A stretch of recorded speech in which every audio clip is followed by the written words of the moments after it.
Good morning. I've chosen another 5 stars for March, and these are all looking really nice at the moment. I've also chosen them with a theme in mind, so the theme is a dead straightforward one. It's colour, so it's blue and gold, because blue and gold, opposite sides of the colour wheel, they always look really good together. So to start at the front, I've got one of the true grasses. This is Festuca glauca Ami Gold. I do find that these need to be split fairly regularly to keep them performing, and the best time to do that is in the spring.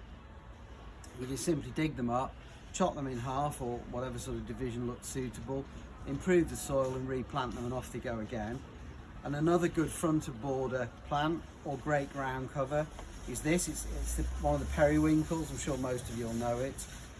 This is a really good variety called Rav Sugar. It's particularly free flowering.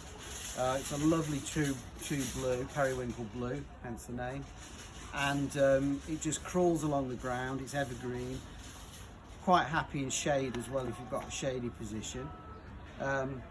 Next sort of height up would be this Euphorbia. This is a new one to us this year. It's a variety of Wolfenii called Shorty.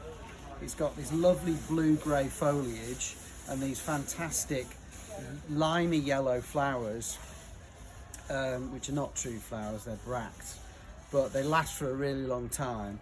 And it's one of those plants, not only is it, I hate the phrase, but it's very on trend, but you could use that in any sort of garden, a modern garden, an exotic garden, a cottage garden.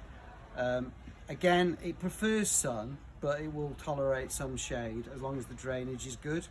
And after it's flowered, if you want, you can cut the flowers off, but do watch the sap on Euphorbias because it's caustic.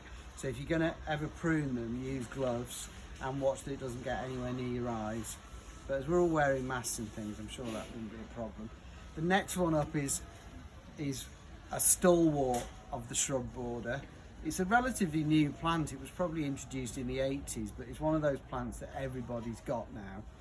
Don't let that put you off it, because it always looks like the sun's shining on it.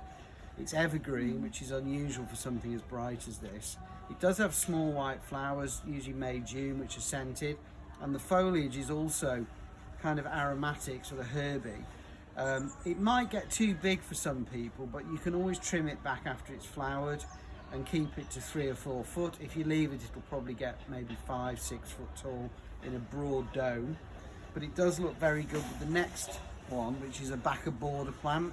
This is one of many ceanothus, so they're known commonly as Californian lilacs. They do come from that part of the world originally, and that's telling you that it loves sunshine. It's useless in shade, it doesn't flower very well, and it's quite capable of coping with drought as well once it's established. Most of them are blue, this one's no exception, and Puget's blue, which is this one, has really nice small leaves, so I feel it always looks a bit tidier. And as I say, it's a really nice combination with this, because this is like a broad dome shape. This is much more upright. You can grow it against a wall or a fence. It's not a true climber. We only do that to give it a bit of protection. So you can also use it freestanding in a border. The bees love this, and butterflies if they're out early enough. Again, it's just another really useful classic shrub.